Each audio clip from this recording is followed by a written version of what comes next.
वारीचा घेतला पावलांनी आम्हा वाळवंटी तुझी सावली गळा भेट घेण्या भीमेची निघाली तुझ्या नाम घोषात इंद्रायणी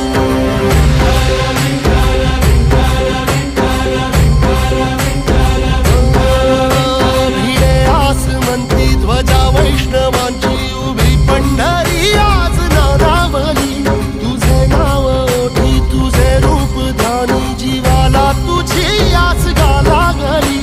जरी बाप साऱ्या जगाचा परी